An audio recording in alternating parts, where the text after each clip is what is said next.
Because I hear quite a few of you students are at the bazaar today. Ah, okay, yes, indeed. That's a great opportunity.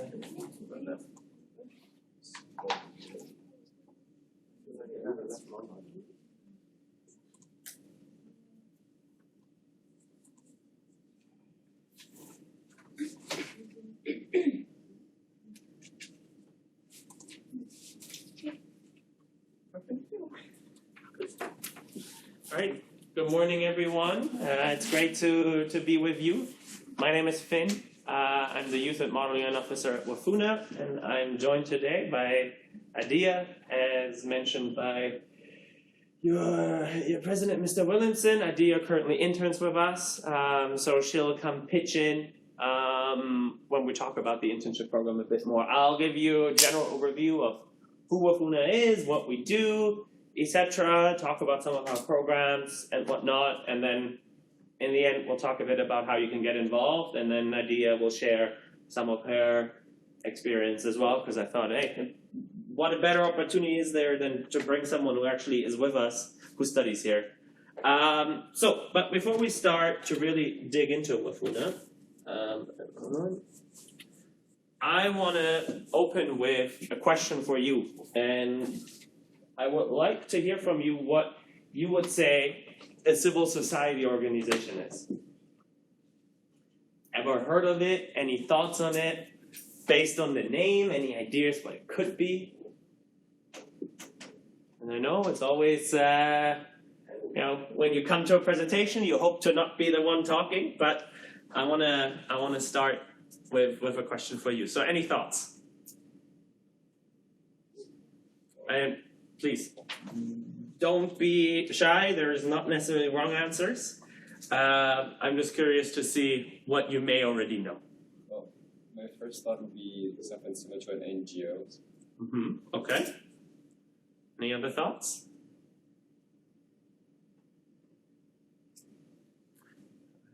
So NGO, we're on a very good track.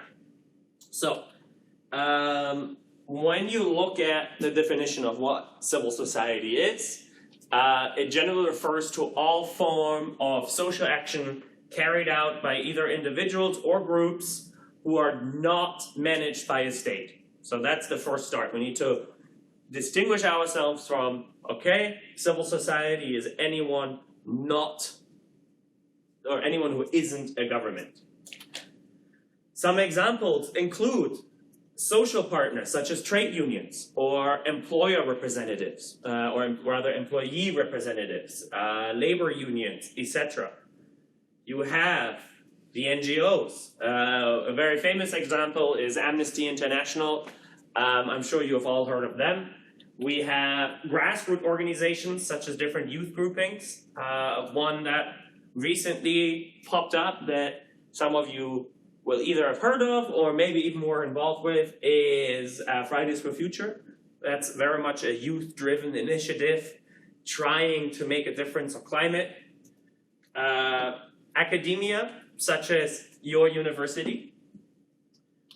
And another one that could generally be included, it's not in the context of the UN, and I'll have a point about that, but businesses, for instance, as well. They're not state-owned. However, there is a distinction, we'll get to that in a minute, at the UN. But generally, civil society organizations represent a wide range of interests and ties. So some civil society organizations will work on causes related to climate. Others will work on causes related to labor law, labor rights. Others will work on causes related to animal rights, right? It's really whatever you can think of, you will likely find a civil society organization that works within that space. So it's really a very long list. It'd be too much to flesh out here. But at the UN, civil society organizations never include businesses or any for-profit associations. So other people or organizations defined or may define this differently at the UN, which is where we do most of our work. They never, or civil society never includes businesses or profit associations, right? So if you need to be a non-profit entity. So then Next question for you, and this is the last question I have for you now. Why do you think civil society organizations are important to have? Like, why do we need to bother with entertaining them?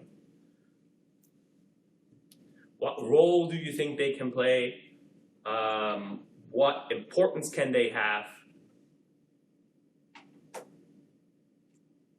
Any thoughts on that? And again, no wrong answers. Just want to gather some ideas. Yes, please. I mean, they deal with things that impact our daily lives. Like a lot of NGOs fight for human rights, trade unions fight for employability. Very good. Yes. Any other thoughts on why CSOs are important? Terms that they are not driven by profit, so they will not give an intent, a view based on their profit, and they are not biased with national interest. Any other ideas, especially if you think about the part that they're not state-owned?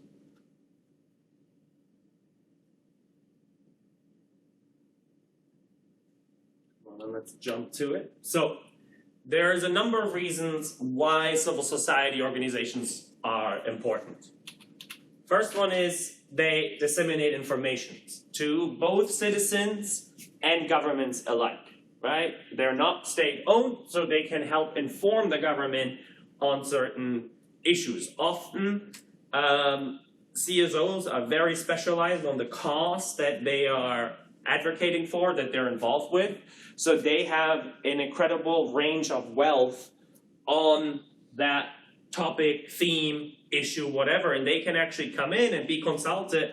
What are your thoughts? They're also often well connected to parts that the government may not be able to reach and could relay information to the government there, but also at the same time educate citizens, especially if you work on a very niche issue, right? Let's say you work on the rights of abandoned dogs in a certain country, right? It can be that narrow. Citizens might not actually be aware that it's an issue that dogs are being abandoned at rest stops all the time in your country. So it's an important part that CSOs provide that information. They also monitor and hold accountable government on their policies and actions.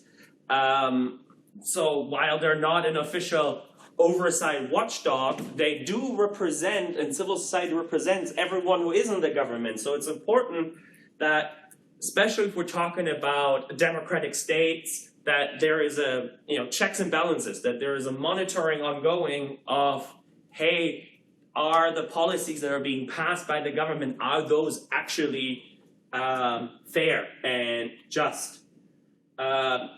And this obviously also extends to the private sector. It's also like, are our businesses doing the right part? They at times deliver services. They also offer a space for like-minded people to come together. And this is sort of where we come in, and I'll get to that in a minute. There's a whole reason why I'm doing this civil society organization spiel. We are a civil society organization. That's why, little teaser there.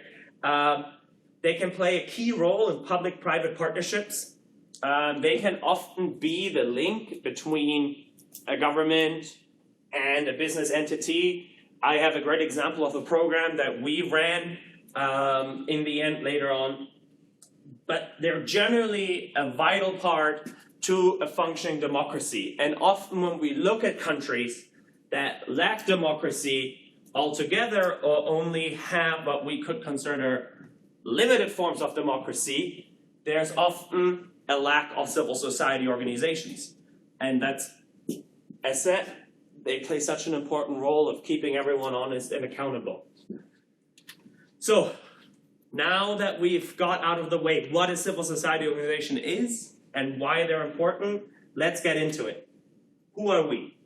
So WFUNA, or in short, the World Federation of United Nations Associations, but that's a mouthful to say every time, so we abbreviated to WFUNA, was founded in 1946 by 22 United Nations associations. There are different entities, civil society organizations that work on a national level. I'll talk about them a little bit more later. And we are an international civil society organization, and we have consultative status with the UN Economic and Social Council, We're also affiliated with the Department of Global Communications. So we have very close ties to the UN in a number of different ways. And now that I've pointed out we are a CSO, you can sort of keep in mind what we've already talked about. What is a CSO? Why are they important? When I talk about the remaining parts.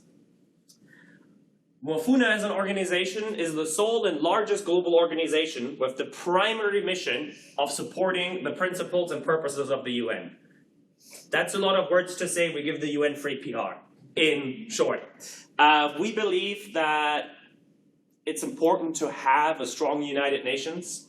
And while the UN may be flawed in some ways, and UN reform is a much discussed issue, and we're very much part of that discussion as well, because that's the great thing. If you're not the UN directly or the government directly, you can actually go and speak critically about it and say, hey, these are some issues that need to be improved. But we generally believe that the UN is our best chance at addressing global issues and challenges, and that we can really only address these challenges together, and that the UN provides the optimal platform for member states, but also civil society organizations, etc., to come together to meet those challenges.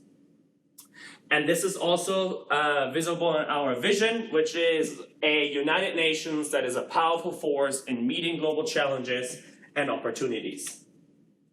And I've brought a few pictures from our history. This is from when WFUNA was founded, and I said 1946 in Luxembourg, with 22 national UN organizational associations present.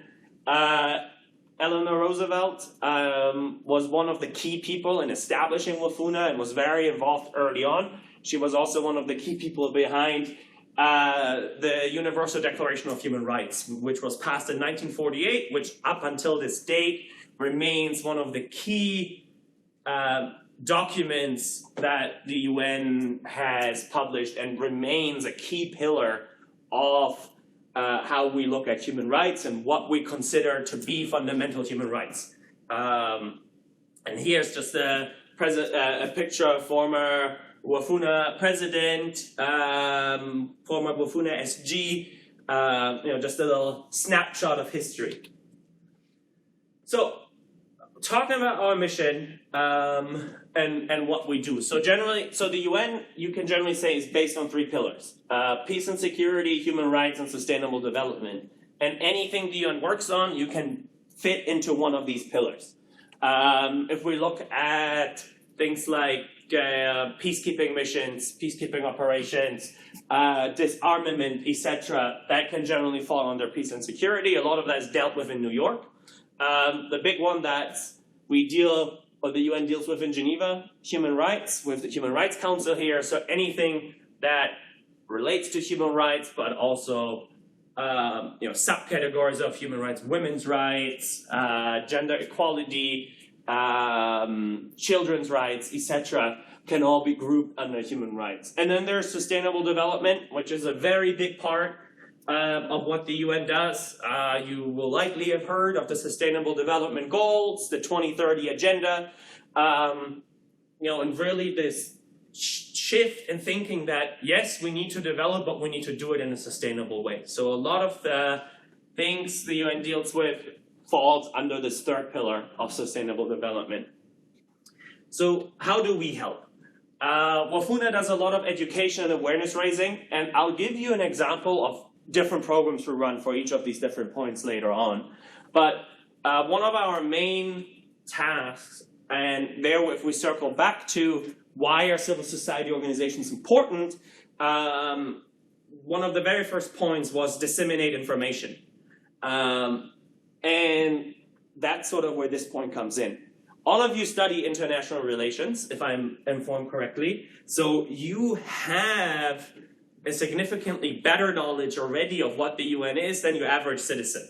If you go, at least when I go, my home country is Germany, when I go and talk to an average person, and I can say, for instance, my parents, average person, both work, but one went to university, one not. It's a good representation of different parts of society. Their knowledge of the UN is quite limited. They will maybe hear about the UN every September. We have the opening of the General Assembly. That's when the news pick it up. When you see, the president of your country, often you get coverage of the US president speaking because it's an important address. They pick up on that. The other part, when you hear about the UN on the news, and that's where most people then get their information from, is if there is a stalemate in the Security Council. An important resolution got vetoed, or there's some sort of scandal, negative news piece. Because generally the news tend to pick up only the negatives, not so much the positives. It's the same, a great example that we can talk about there, also completely unrelated to the UN, but if we look at planes, we never report on all the planes that land safely. We only hear about them when one crashes, right? And that's very much the same about the UN. So a lot of people don't actually know what the UN does and why it's important, because they only hear the negative sides. This is where we come in. We talk to people, and this is especially a lot of students as young as like 12 years old and up. So generally work with students in high school and then all the way up through university and grad school. And to help them understand, why do we have the UN? What is the UN? What does the UN do? And why is it important to have it, right? Those are questions you may be able to answer because you study international relations now, but most people in the world don't study international relations, right? So this is really an important part where we come in and help people understand why we need the UN, because the UN can only be truly effective if we find ways to have everyone involved and heard and play their part. And that, isn't necessarily, when I say, everyone play their part, it's not necessarily like, oh, now everyone needs to financially contribute, but even things like helping people understand what the Sustainable Development Goals are, what they're trying to achieve, and what small actions you can take on a daily basis to help achieve some of those Sustainable Development Goals. That's already the sort of level, where contribution can come in. And the other thing is that we do is policy development and advocacy. This is especially on the UN level. I talked about UN reform already briefly. The great thing that we can do as a civil society organization, not being the UN directly, we can also say, hey, these are areas where we lack. And one program I'll talk about, we do a lot of work on transparency within the Security Council, transparency for how the Secretary General is appointed/elected. But in the past, for instance, when we're talking about advocacy, we've also run a program. It was called Not Under the UN Flag, and it was trying to stop sexual harassment committed by UN peacekeeping forces while they were deployed. It's unfortunately an issue that keeps on happening. It's something the UN works on as well, and we were part of that greater community that was pushing for that. At the same time, another important role that we play is, if you look at the UN Charter, it starts with the words, we the peoples. In reality, it's really we the governments, because we the normal people, like you and I, will likely not get the chance to ever speak at the UN to make our voice heard, right? If I really believe in something, I'm not going to be given the floor in the General Assembly to address the entire world and tell them, this is what I think we should be doing. The only way I really get to do this is if I am elected to be the head of state or government of my country, if I become the foreign minister or the permanent representative of my country to the UN, or maybe work within the diplomatic service. Those are usually the only people who actually get to speak at the UN. And of course, we have a system of elected officials representing us, and that's all good. But sometimes it's also important to have voices of people outside of that system heard. So that's an important part where policy development, advocacy, where we come in. We have a network of hundreds and thousands of people across all of our member associations that want a stronger UN. So we're able to collect those opinions and voices and actually transmit them by participating in meetings on behalf of them and telling member states, the UN Secretariat, hey, this is what hundreds of thousands of people in our network are advocating for. We're all passionate about the UN. Here are our thoughts, right? And that network includes students, and includes people who work in business, people who used to work for the Foreign Service and now are retired. Really a very wide range of people.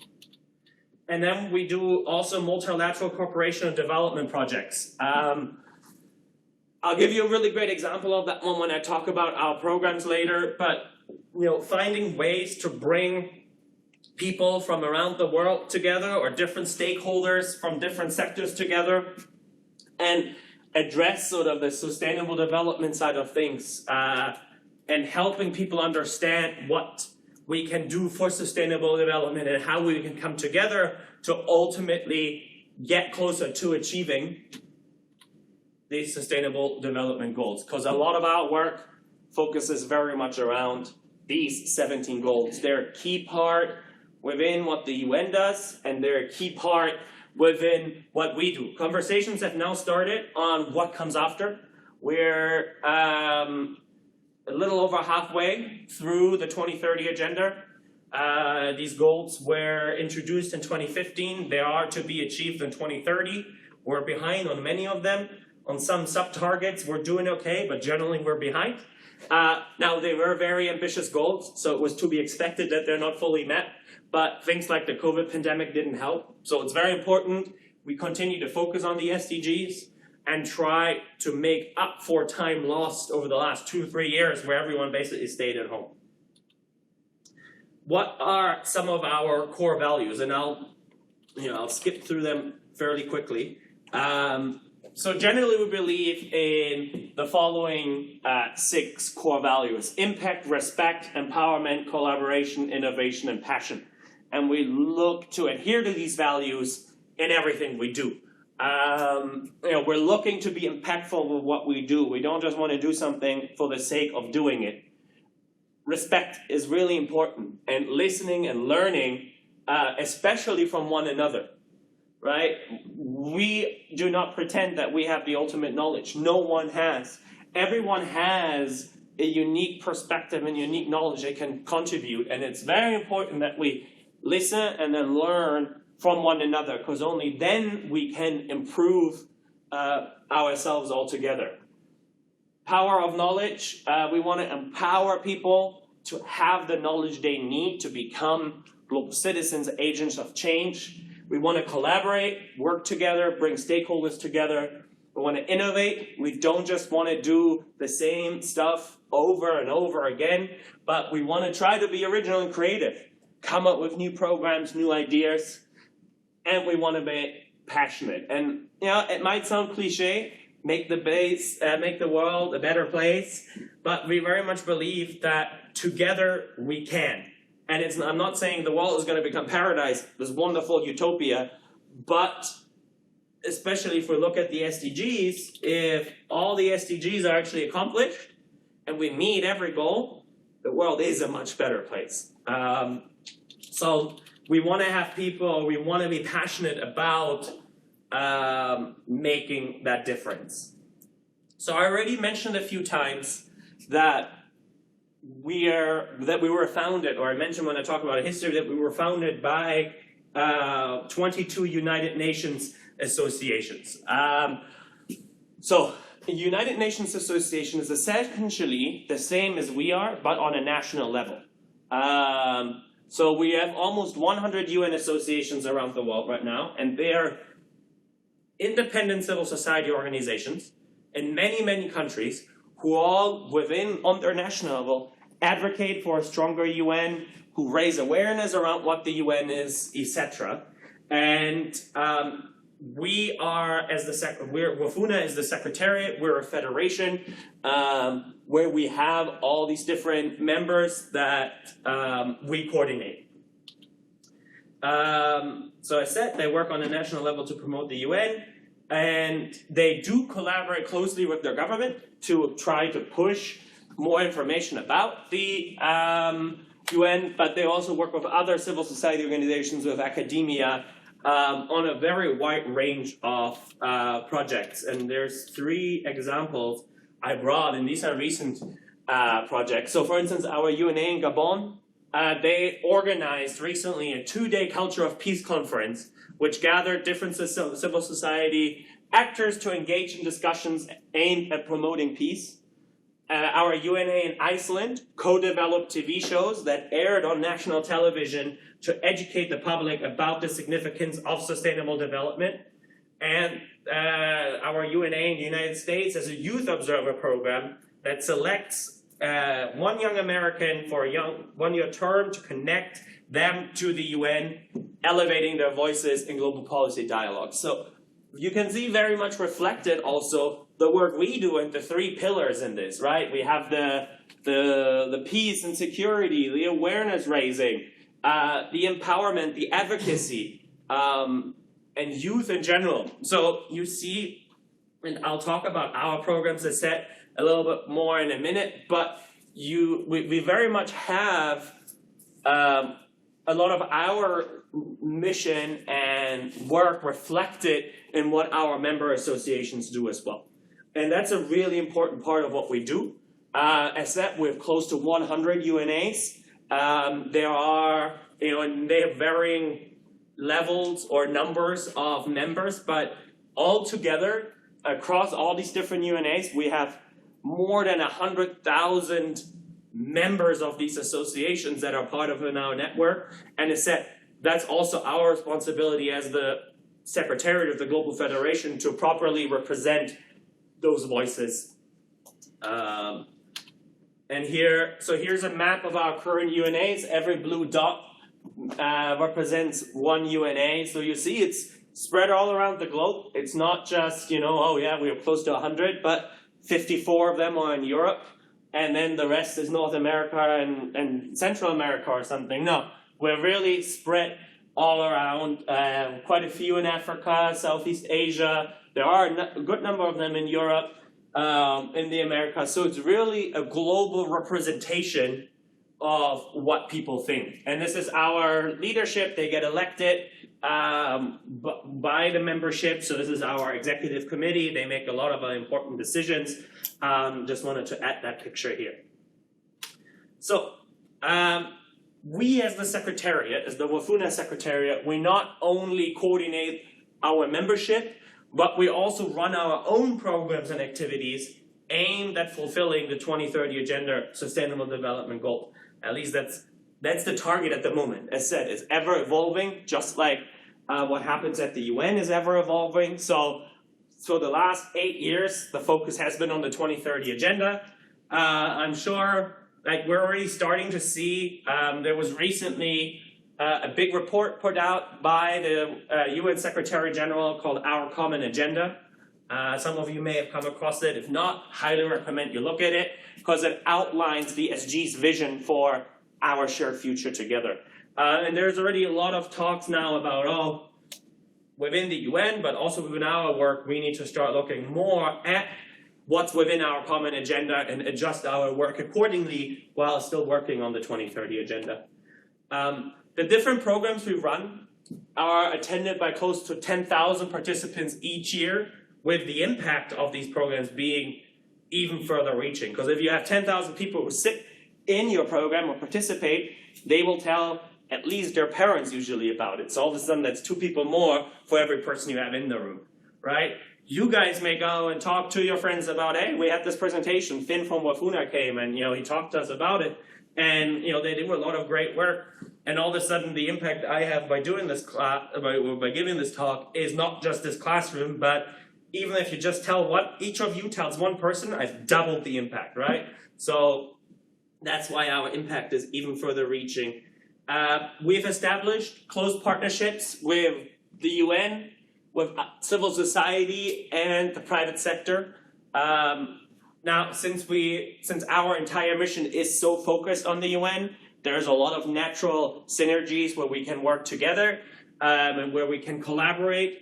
There's many other civil society organizations within the greater UN space that are either advocating for a certain issue the UN deals with or multiple issues that we can collaborate with in our work, but also the private sector. And we always talk about, the UN and governments and, NGOs, they all play an important role, but the private sector too. and they shouldn't be forgotten. Especially if a great example for this is, for instance, climate change.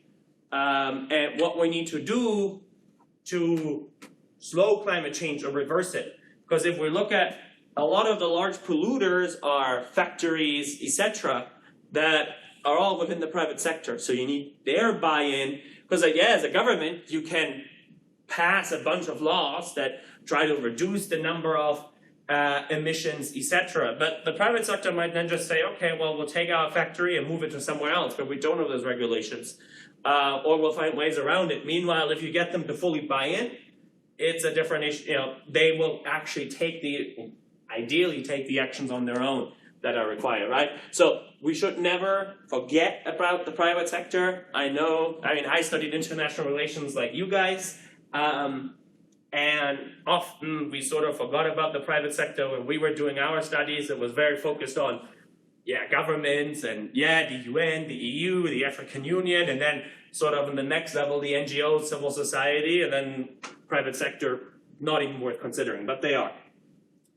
And our programs generally focus on the areas that I already talked about, what our work is, right? Education, advocacy and policy, sustainable development and human rights. And here are some just snapshots. So this is our former Secretary General meeting with the Director General, Dr. Tedros of WHO. We have a close agreement with them. We run the global model WHO. It's a simulation of the World Health Assembly. We co-organized together with them. We did it for the first time this year online. 2024, it's going to be in person in Geneva at WHO headquarters. So this is really along the lines of education and awareness raising, teaching people about the UN and the different parts of the UN by engaging them in these in a role play of it.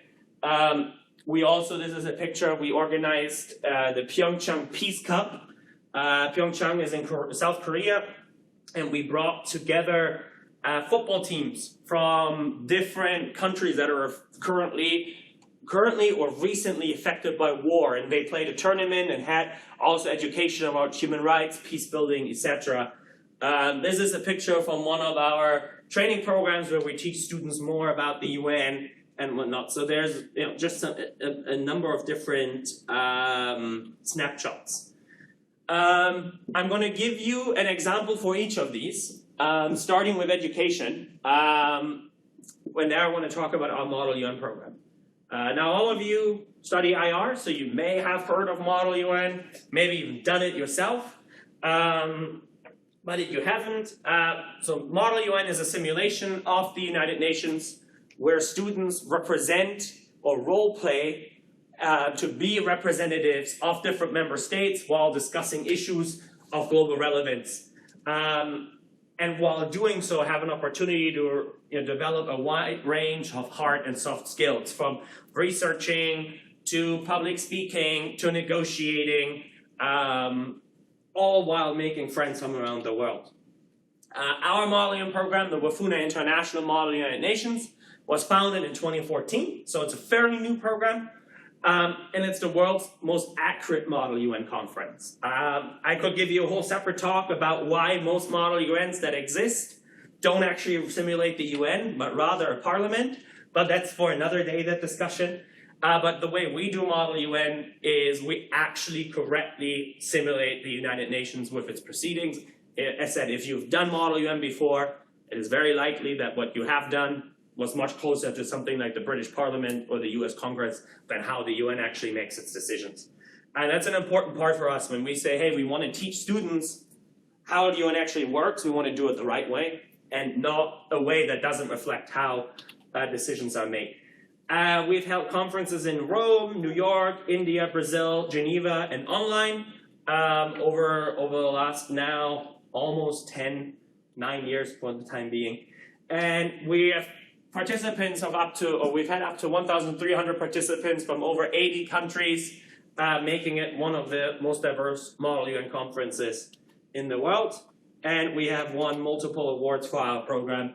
Here are snapshots from Geneva, New York, India. And Model UN is a fantastic program. just by show of hands, who has done Model UN before? So number, good. Model UN has around, and estimates vary from as low as 100,000 to over 1 million students a year do Model UN across all age ranges.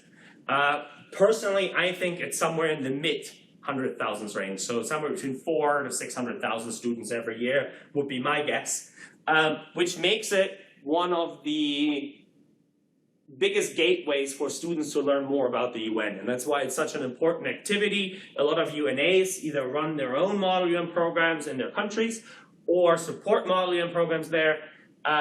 We run our own because, as I said, you can start inventing your own program, yes, but sometimes it's also about finding things that people already engage with and like, and then just fine-tuning it and making sure it is all accurate and whatnot. Oh, on the advocacy level, I already talked about we do some work with the Security Council. So we generally believe that the UN Security Council needs to be more transparent. A lot of people aren't necessarily aware of how does the council work, how are member states elected to it, how are decisions made, how are meeting agendas set, etc.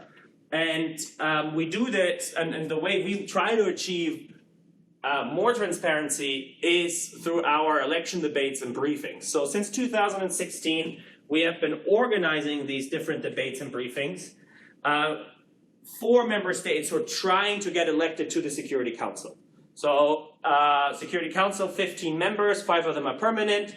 US, UK, China, France, Russia, they're the ones we generally hear about on the news when a veto happened because they have the veto. But then there's the so-called E10, the elected 10. And those are 10 member states that get elected, 2-year terms, on a regional basis. So every year, a number of new states get elected to the council. And it's intense. Like, it actually is proper, all-out political campaigning sort of intense. Like, you can compare it to like a national election.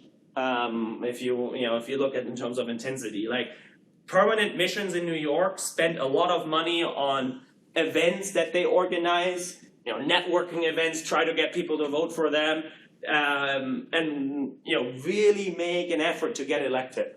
And we wanted to make sure that it's not just behind closed doors, but we actually get an open and public discussion about what are priorities for the member state if they are to be elected to the council. What are the things they want to focus on? What are their thoughts on some of the current issues that the council is addressing?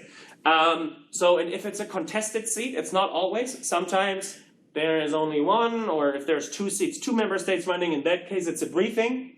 But if it's contested, we actually set up a debate. And you can think of this, like if we look at the US elections, we have those like town hall debates where the candidates get on stage. That's very much happens here as well. We bring the ambassadors, the permanent representatives of these different countries together into a room. There's hundreds of civil society organizations present. And the ambassadors then talk about these are our priorities, and then they answer questions. So it's a really great opportunity for civil society to be involved with this election process and understand a bit better what the countries that are running are looking for or looking to do. We also introduced civil society dialogues in 2017. So every month, so the presidency of the Security Council rotates on a monthly basis in alphabetical order. So if you're on the council, within your term, you will at least serve as the council president at least once. It may happen twice, and the president of the Security Council, or the country that has the presidency, actually has quite a lot of power over what the council does that month, because they set the agenda, they preside over the meetings. So what we wanted to do is set up these dialogues where CSOs can, and by now it's also well attended, by the way, by member states, where they can interact directly with the country that's incoming for the presidency of the council. And again, ask them questions, understand. It's sort of a follow-up to this one, right? You have the briefings and debates, but then once you're elected, reality might look quite different. And when you become the president of the council, there might be a big current issue that needs to be addressed, right? So this is an opportunity for civil society to learn more about, hey, what are you going to be doing about this and this issue? Or if people are advocating for certain issues to be included, it's an opportunity to make an appeal to them. Again, making sure voices outside government are heard, right? That it's not just the same people talking to each other all the time, but that we actually give an opportunity to students, to businesses, to people working for other NGOs to actually interact with these decision makers, which in the end allows for greater access to the work of the council.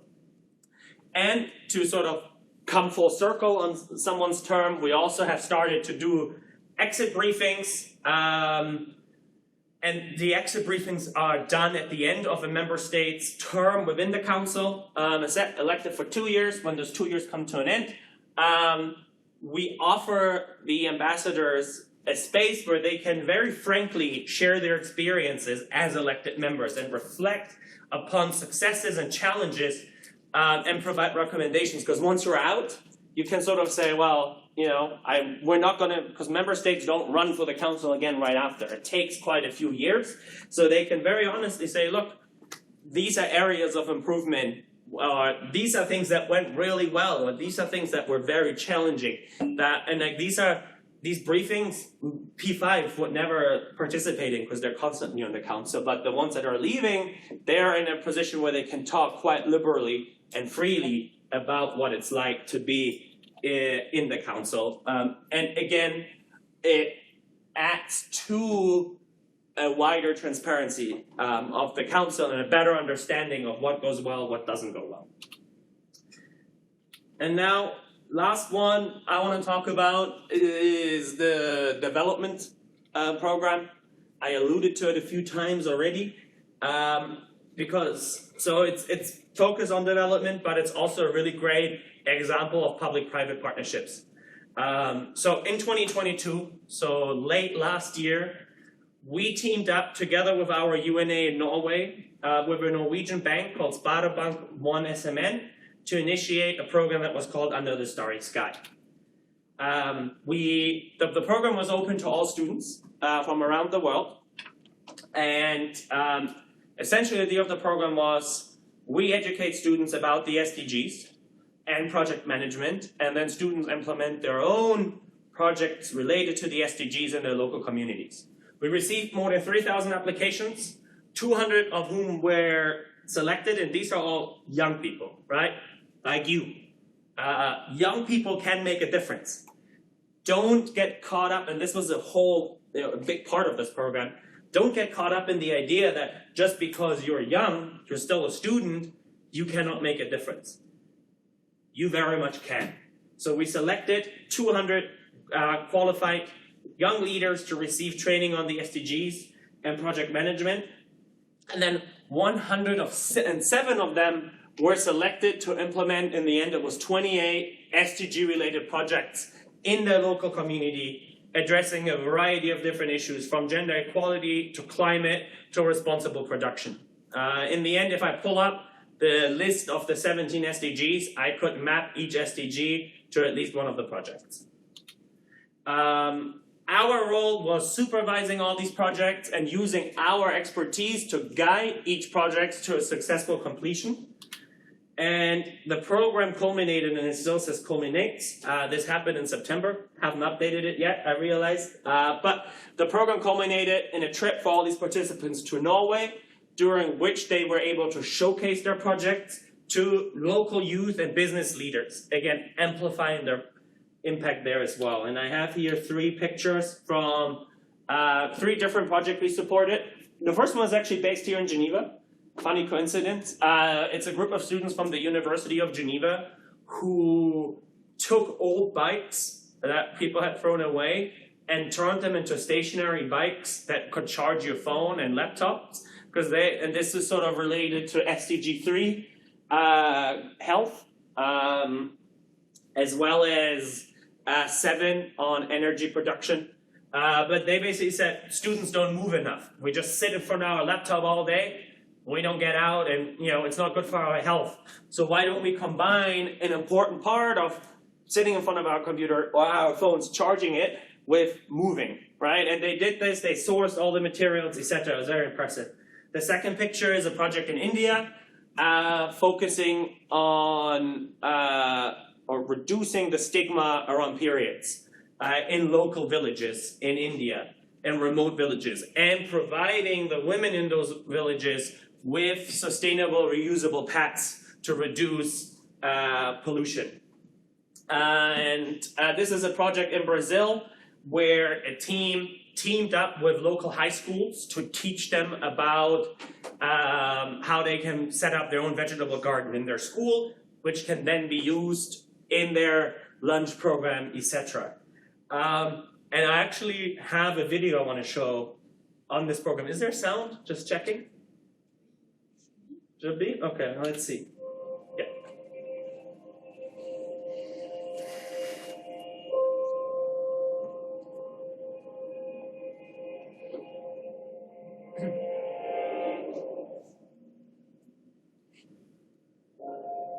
It's important that young people engage in these activities because we are the ones that will be living in this planet in the upcoming years. It's about something that matters, that is going to help people, that is actually going to address this important problem. Alle har et ansvar for å ta vare på jorda vår, og det gjør vi dessverre ikke i dag. I think I can change the world because the power to change the world is in the hands of individuals. I think yes, our project could be driven. This is part of our intention. Each action can help the process, whether that be creating a new solution or collaborating with an existing one. You can always make a difference. We started this project because a person died. We tried to educate some little myths about suicide in Pakistan. Selv om du er ung, selv om du ikke har en kapital, så kan du være med på å gjøre en forskjell. Å være modig er å gjøre det rette.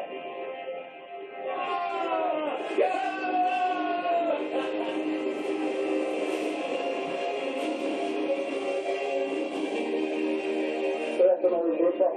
Det med at det er å være modig, og det er virkelig for å gjennomføre det du vil til, uansett hvem det er med.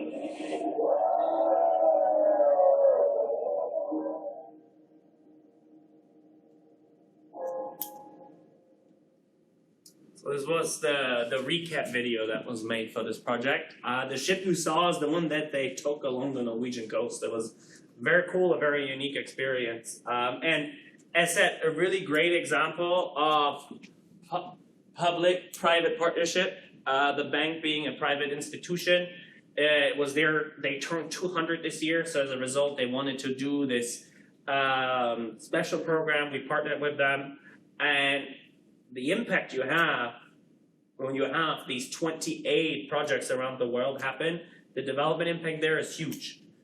We counted, and I think we got to around 6 million people that were either directly or indirectly impacted by this program.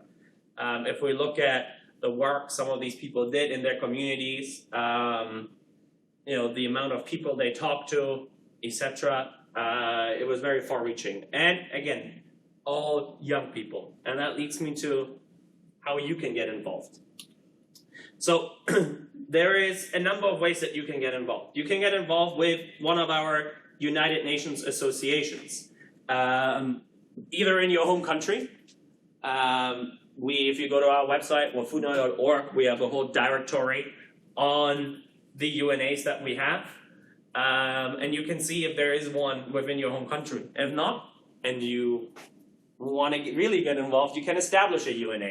A lot of UNAs are youth-led, or at least led by people who are still fairly young. But also, you all live in Switzerland. There is a UNA here in Switzerland. So you can get in touch with them to see how you could get involved while you're here in Geneva. And I know, while their headquarters are in Bern, they have quite a few of their staff also based here in Geneva. So that's one opportunity.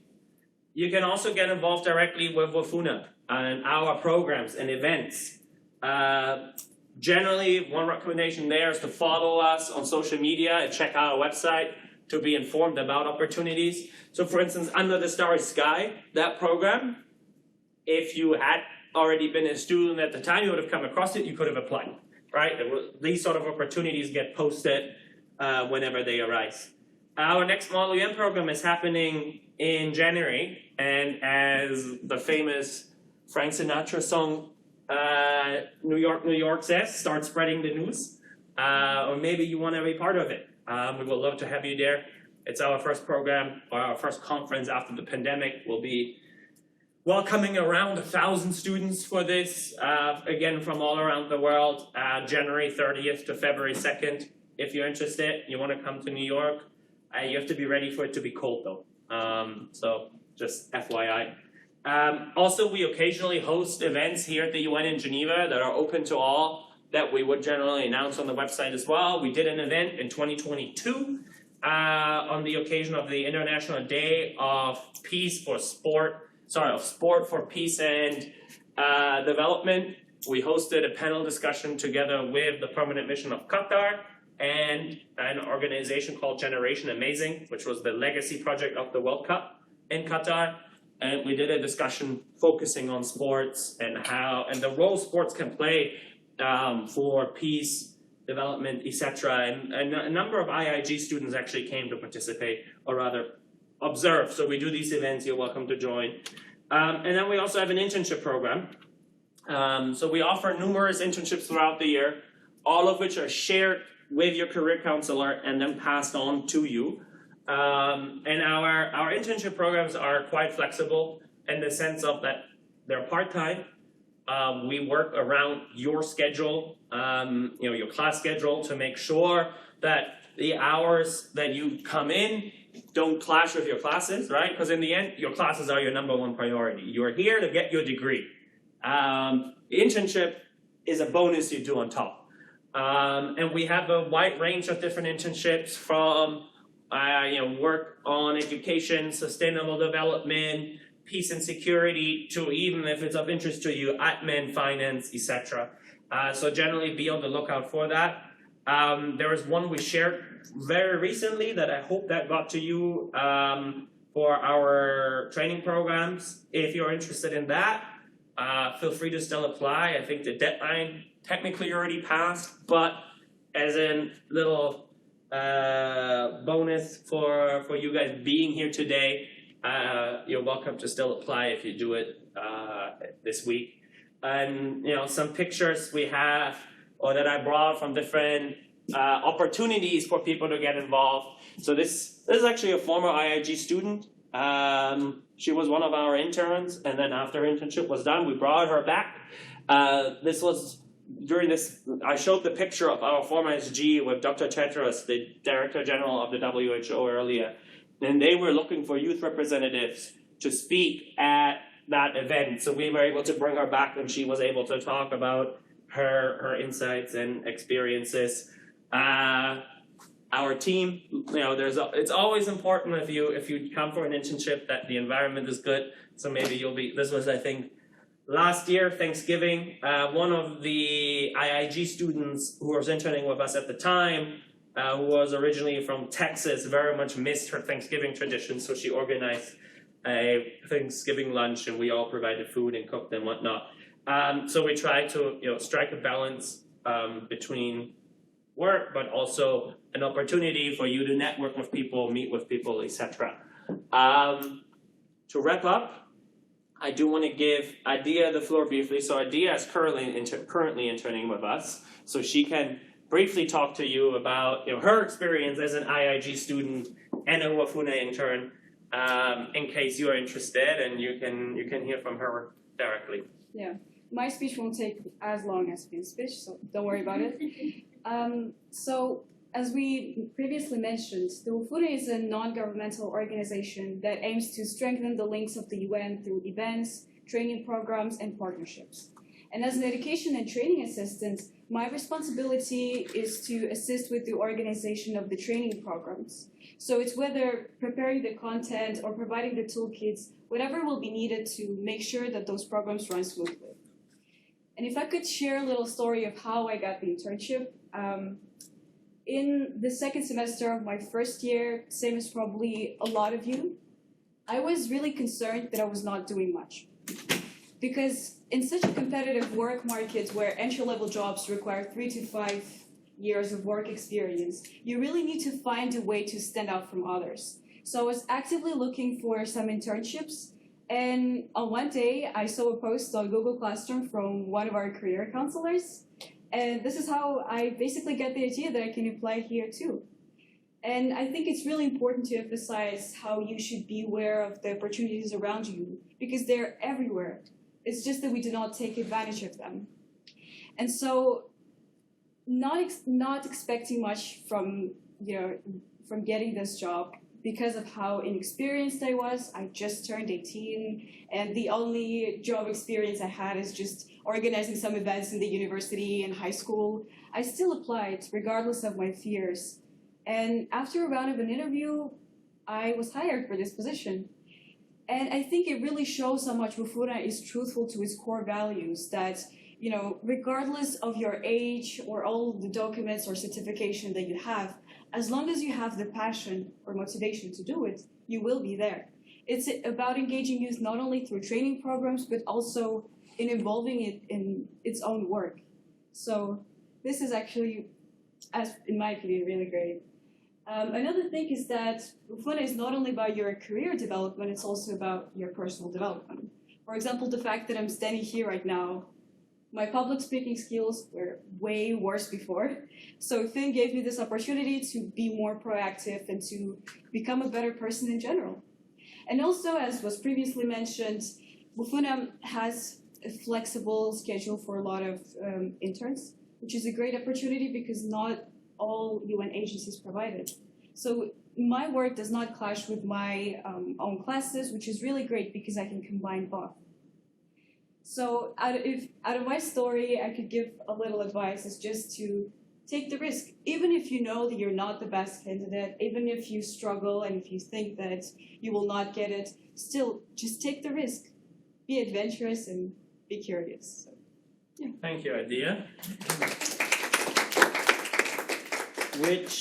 And I think on that very nice note, we can wrap up. So I hope you got a bit of a better understanding of what we do, what our mission is, our work, but also understood a bit better what role civil society can play in society in general, but also within the UN context. But I'd be happy if we still have time. I think we went over a few minutes. Apologies, but if we still have time, I'd be happy to answer questions you have. I also brought a few of my cards. I'm happy to share them, happy to connect on LinkedIn and all that stuff if you have questions later. But yeah, if you have any questions now, happy to answer. You mentioned that you also work with regarding finance. Can you elaborate on that? Yeah, so like any organization, we don't necessarily directly work with finance. We offer internships in finance where you can, because we're an organization in the end, and with any organization, there comes a lot of admin, finance work, etc. So you have an opportunity, or we do occasionally offer opportunities to come and intern with us on the admin and finance end to learn more about NGO management. It's an important part of running an NGO. How do you do it properly? And we try to, from our many years of experience, teach you a bit about best practices and whatnot. And for that, you don't need to be studying finance and whatnot. As long as I think my recommendation, if you say, hey, it's something I'm interested in, but I study IR, as long as you make a compelling case and a cover letter as to why there is interest for you in this and what you sort of envision to get out of it, then I think there's a very good chance, because the IR background still applies. You don't need to be studying business to know how to run an NGO or want to do that later on. So I'd still, my advice would be make a compelling case as to what you're trying to get out of it, and then there's a very good chance. And yeah, we have offices in New York, Geneva, Seoul, and Santo Domingo, Dominican Republic. So you really get an idea of also how to run an NGO that's spread across so many places. I have a question about funding of UN. From where UN organization get funds in order to work, hire people? I mean, UN organizations are funded by member states. We get our funding through different sources. We have some program income we generate. So as a NGO, we cannot run for-profit activities, and we can't in the end, be paying off everyone huge bonuses and whatnot. But yeah, so we have some program revenue. We have donors and funders. Our UNAs pay a membership fee. So it's a variety of different components that come together to in the end make up our budget. We're about to publish our report for the last, now 5 years. So if you're interested in that, it'll be on the website soon, and it'll provide a bit more of an overview of financing of the organization. Also, names who fund this organization, or just a budget? I think it's just a budget. Some donors maybe. So some donors, and you can find old reports online that name donors. And at times it was governments as well. We for a while got money from the government of Sweden, for instance. We've received some money from the government of Switzerland. But then there's also individuals who are givers. There are some foundations that support our work. So if you just Google WFUNA triennial report, you should be able to find some of the previous donors. As said, the current one is still being finalized. That's why I don't know what exactly is going to go in that in terms of what level of detail. You mentioned when you want to get involved with the UNA, you can contact one in your home country, you can establish one. Yeah. How does one go about establishing one? Yeah, so you can only establish one if one doesn't exist already. Yeah. Where are you from? I'm from France, but I want to establish one in the UAE. Yeah, we don't have one in the UAE. In France, we do. I mean, if you're interested in establishing one, you need to first be established as an NGO within the country, right? You need to be an established organization. And then you connect with us and say, hey, we've established this organization. We would like to become part of the federation.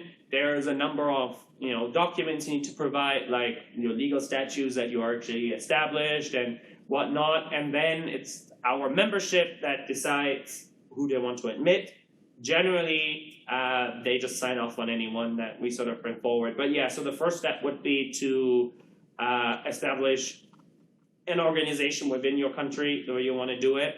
And we can absolutely be in an advisory position there as well. If you say, hey, it's something that I really would want to do, and I already have some ideas for what to do and some connections maybe, we can either provide knowledge ourselves or connect you with our other UNAs, because that is often quite helpful as well, that you can talk directly to another UNA, because we had our plenary assembly last week.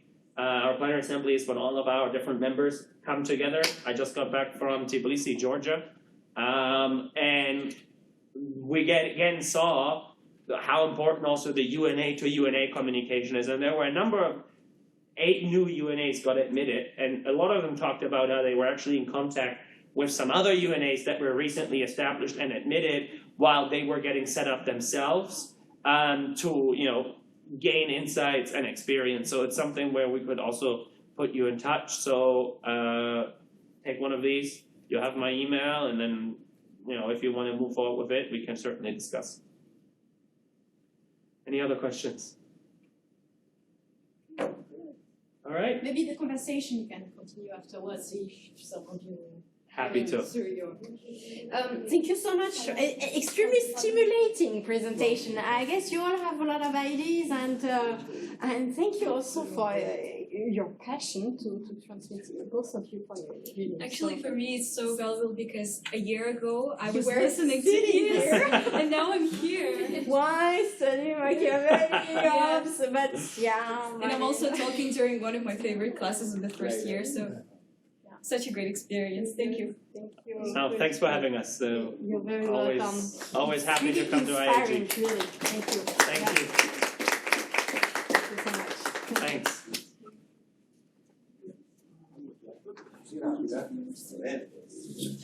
You can